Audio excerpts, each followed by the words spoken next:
नमस्कार, मैं शंभू कुमार सिंह और आप देख रहे हैं नेशनल दस्तक। इस समय की सबसे बड़ी खबर बता रहा हूं जो अमेरिका को लेकर आ रही है। दुनिया भर में इस खबर को लेकर कोहराम मचा हुआ है और सोचिए अमेरिका का बयान है। अमेरिकी सरकार, ट्रंप की सरकार ने कहा है कि जो भी अमेरिका की मदद लेगा, जो भी अमेरिका के पिछलग्गू रहेगा, उसको भारी कीमत चुकानी पड़ेगी। अमेरिका एक साम्राज्यवादी देश है, वो लूटपाट करता है दुनिया पर। ये खुद अमेरिका ने कहा है। तुलसी गबार्ड जो भारतीय मूल की हैं, जो अमेरिका में CIA संभालती थी, खुफिया एजेंसी, उन्होंने कहा है कि कोरोना जो वायरस था वो अमेरिका की मदद से चीन के लेबोरेटरी में, प्रयोगशाला में उसको डेवलप किया गया था। साथ ही उसने कहा है कि वो दुनिया में लूटपाट करता है, जो देश उसके मदद चाहिए उसके पिछलग्गू बनना पड़ेगा। उसकी आर्थिक, सामाजिक, इन तमाम मुद्दों पर अमेरिका ने बड़ी बात की है। बड़ी खबर है, ये बड़ा खुलासा हुआ है और इसी के बाद से दुनिया में कोहराम मच गया है। तो सोचिए कितनी बड़ी खबर है। अभी भी दुनिया में अमेरिका किस तरह से सोचता है, ये अपने आप में डराने वाला है, भयानक है और पूरी दुनिया में लोग सशंकित है और भयभीत है। भारत में सबसे बड़े जो जानकार पत्रकार हैं, प्रकाश के रे, जो विदेश मामलों के बड़े जानकार हैं, उन्होंने कुछ पॉइंट्स जो लिखे हैं वो अपने आप में डराने वाला है। तो क्या भारत को भी अमेरिका के साम्राज्यवाद की वजह से भारी नुकसान हो रहा है? क्या वो भारत को लूटपाट का शिकार करना चाहता है? क्या वो भारत को लूटना चाहता है? ये सबसे बड़ी बात है। सोचिए उसने क्या क्या लिखा है। उन्होंने, अमेरिका एक साम्राज्य है और वह लूट को अपना अधिकार समझता है। अमेरिका ने इजराइल के फिलिस्तीनियों और लेबनानियों के जनसंहार को प्रायोजित किया है। अमेरिका दुनिया भर में सैकड़ों प्रयोगशालाएं चला रहा है जिसमें महामारी और महाविनाश के वायरस बनते हैं। कोरोना महामारी का वायरस अमेरिका प्रायोजित प्रयोगशाला से निकला था। अमेरिका के मित्र देशों को उसका पिछलग्गू होना पड़ेगा। अमेरिका से संबंध की एक कीमत होती है। सोचिए, सबसे बड़ी खबर है। अमेरिकी नेशनल इंटेलिजेंस की निदेशक तुलसी गबार्ड ने कई दस्तावेज रिलीज किया है जिनसे पता चलता है कि अमेरिका ने ढेर सारा पैसा वुहान लैब को दिया था और वायरस लीक को दबाने का प्रयास किया था। इसी वायरस ने दुनिया को लॉकडाउन कर दिया था और इसका ठिकरा चीन पर फोड़ने की कोशिश हुई थी। तो ये सबसे बड़ी खबर है। और सोचिए अभी जो दुनिया भर में तेल का संकट है, गैस का संकट है, वो भी अमेरिका की वजह से। अगर ईरान पर सोचिए हमला नहीं होता, अगर होर्मुज स्ट्रीट नहीं बंद होता, तो भारत में लोगों को इथेनॉल वाला पेट्रोल भी नहीं लेना होता। भारत में लोग कसीदे कर रहे हैं। मैं फिर कह रहा हूं, अमेरिका किसी का सगा नहीं है जिसको उसने ठगा नहीं है। वो लगातार दुनिया भर के देशों में, जैसे अभी वो यूक्रेन की मदद कर रहा है ताकि रूस युद्ध में रहे, भविष्य में वो पाकिस्तान की मदद करता है ताकि भारत पर हमला हो। ऑपरेशन सिंदूर के दौरान अमेरिका की भूमिका संदिग्ध है, ये भी सबसे बड़ी खबर है। तो क्या भारत को अपनी विदेश नीति के बारे में नहीं सोचना चाहिए? खुद ट्रंप ने कहा है कि भारत की पिछली सरकारों ने हमें बहुत लूटा और हमें अब इनको लूटना है। ये दुनिया की बड़ी आबादी है, बड़ा बाजार है, इसलिए हमें भारत के साथ रहना है। तो डोनाल्ड ट्रंप की ये सारी बातें दुनिया के सामने आ रही है और ये डराने वाली बातें हैं। इसी बीच सोचिए ये सारा डर जो है एक झटके में ईरान ने खत्म कर दिया है। पूरी दुनिया ईरान की तरफ अच्छी निगाहों से देख रहा है, उम्मीद से देख रहा है। खासकर सोचिए अगर ईरान ने अमेरिका को युद्ध में नहीं परास्त किया होता, नहीं हराया होता, ईरान ने अमेरिका के अहंकार को नहीं तोड़ा होता, उसके हथियारों को कबाड़ खाना नहीं बनाया होता, अमेरिका के जितने जेट थे, चाहे स्प्लिट टू बम्बर हो, ये सारे जो बड़े बड़े जेट हैं ये गिरे हैं क्योंकि ईरान ने वो ताकत दिखाई है विज्ञान के दम पर। 45 साल से ईरान तैयारी कर रहा था।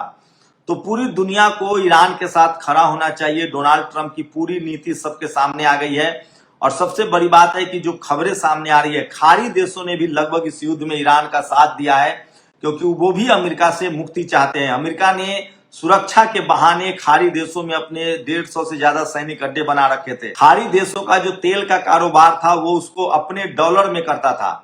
तो ये सारी बातें जो है खाड़ी देश के देश समझने लगे हैं और उन्होंने इस युद्ध में ईरान पर हमला नहीं किया, जमकर मदद की। अमेरिका इसीलिए इस युद्ध में कूदा था, उसे लगा था कि एक तरफ से इजराइल हमला करेगा, हमारा पिट्ठू है, हम उसको हथियार बेच रहे हैं, दूसरी तरफ से 10 से 12 खाड़ी देश जो है वो ईरान पर हमला करेंगे और हम खाड़ी देशों को हथियार बेचेंगे। तो अमेरिका की हमेशा से यही नीति रही है कि दो देशों को लड़ाया जाए और हथियार बेचा जाए।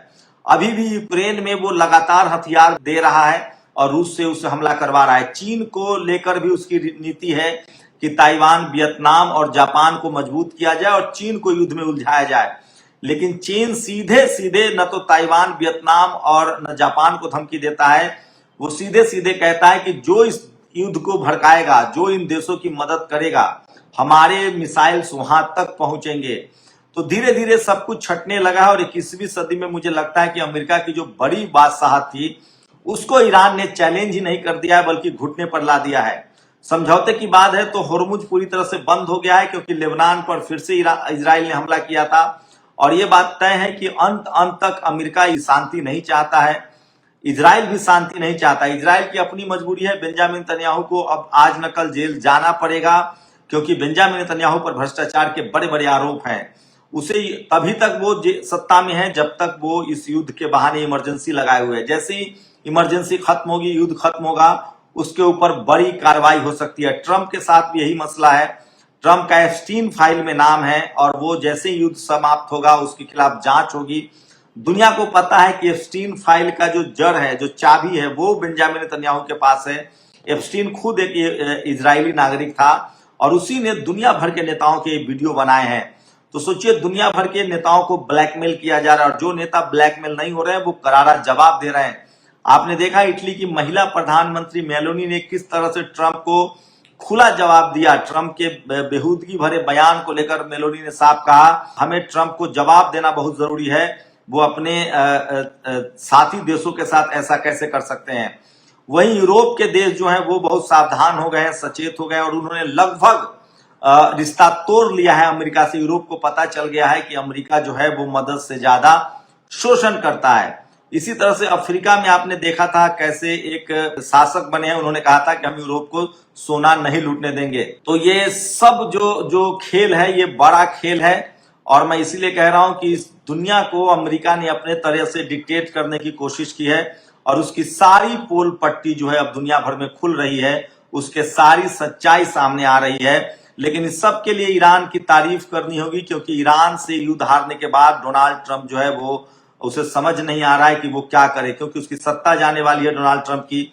अमेरिकी मीडिया बहुत सख्त सवाल करती है, वो उससे सवाल पूछा जा रहा है कि आखिर इस युद्ध से अमेरिका को क्या हासिल हुआ।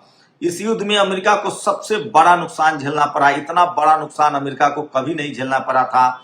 उसके 50 से ज्यादा जेट गिरे हैं, उसकी हथियारों की विश्वसनीयता खत्म हो गई है, उसे सबसे ज्यादा उसके युद्धपोत की जो विश्वसनीयता थी वो खत्म हो गई है, उसके सैनिक अड्डे तबाह हो गए हैं। हथियारों के बाजार में, हथियारों के मार्केट में वो बहुत पीछे छूट गया है और उससे आगे निकल गया है रूस और चीन और साथ में ईरान भी। दुनिया भर के जो हथियार डील थे उसके वो कैंसिल हुए हैं। स्विट्जरलैंड और कनाडा जैसे देशों ने हथियार के डील को कैंसिल किया है। तो आप इसी से अंदाजा लगा सकते हैं कि अमेरिका किस तरह से लाचार और बेबस हो गया है, डोनाल्ड ट्रंप को अपने देश में जवाब देते हुए नहीं बन रहा है। इसी से आप अंदाजा लगा सकते हैं कि ये युद्ध का असर अमेरिका की इकोनॉमी पर कितना पड़ने वाला है।